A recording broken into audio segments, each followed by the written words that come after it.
What up, everybody? Been a long while since I did a live video. I'm gonna make it short. I spent the afternoon listening to the House hearing regarding domestic terrorism and white supremacy. And I was at work, so it was kind of in and out. But, you know, the more I think about it, one of the biggest threats to us, what up, Joe? Darn it calls, white supremacy and domestic terrorism. So what makes me feel even more emotional about this is I have some people that I've kept on my Facebook page, family members and friends and whatnot, and I unfollow them, but I keep them on my page to just kind of like I do at Twitter. I only get on my Twitter to check the deranged status of Donald Trump. So in this instance, I unfollow people except to check on their deranged status when I think about it. And being that I know these people personally, it's really scary. It's really scary. I look and I see all these anti-Muslim, anti-immigrant, anti-AOC and everything related to AOC and progression. And then I see all their gun-loving posts.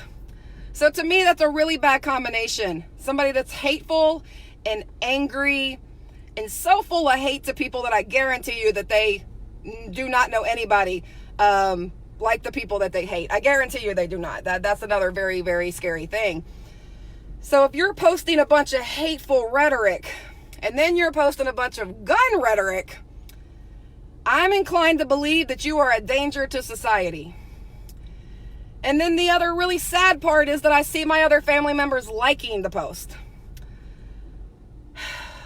And being that I've been called and thought of as a terrorist by my family because of things I support, I just can't wrap my head around actual domestic terrorism, and that the people that are doing this probably would not consider themselves a domestic terrorist, but that is what you are.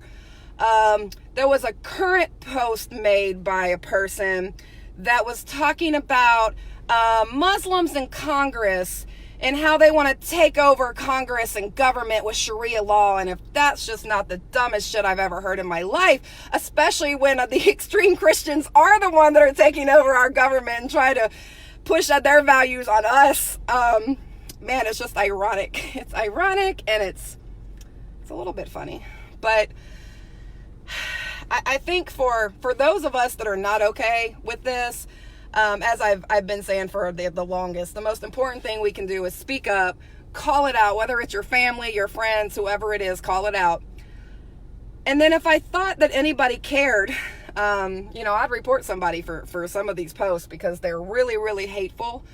They're ignorant. They incite violence against people. So in my mind, if I know these people are posting these really, really hateful stuff, knowing that they have no point of reference at all for people that do not look like them or love like them or believe like them or that are like them, I guarantee you there's no reference point to hate somebody except people like Donald Trump that spew that kind of hate to people that really have no idea except to hate somebody else because that's who they think the enemy is. To me, it leads us to have to be more proactive. We have to be more outspoken. You cannot ignore it away. If you have a hate group that comes to your city, do not ignore that stuff away. Show up and show up in force. Like I said, if you have family and friends, call them out. This is me calling them out right now. Because I guarantee you they watch my stuff. And I think a part of it is people that post this stuff and that perpetuate that kind of hate.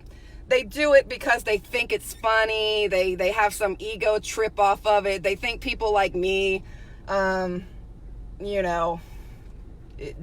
it just gets to me. It doesn't get to me because they're posting it. It gets to me because it's serious and it's hateful and it's domestic terrorism. That's why it gets to me. It will always get to me. We will never be okay with it. We will never be quiet about it. And like I said, anybody that is not against that, you are going to have to be really proactive because we've seen the hate crimes increase. We've seen the hate rhetoric increase. And like I said, when I see people that I know have no point of reference at all to be hating people, it scares me for people that, say, if you live out in a rural area and you have a family, say they're going on vacation and they get pulled over to get gas, okay? And you have this really hateful person that hates Muslims or hates Mexicans or hates whoever they think they hate. And you have this family that pulls up, say, to get gas. It is a danger for that family now that this person is so hateful and so angry against people they don't even know. And that is when violence happens. And that's when people are attacked. And we see it all the time. It's a very real threat. Not just making this up. I'm not being dramatic. It is a very, very, very real threat. So if you're a minority, white people, we got to step it up. We have to call it out. We have to shut it down. It shouldn't be minorities and people that are being attacked and that are being threatened. It has to be us to stand up to the people that are that way, that we can call out. You know, like I said, I feel like it's a danger to society. I feel like we cannot ignore it. I just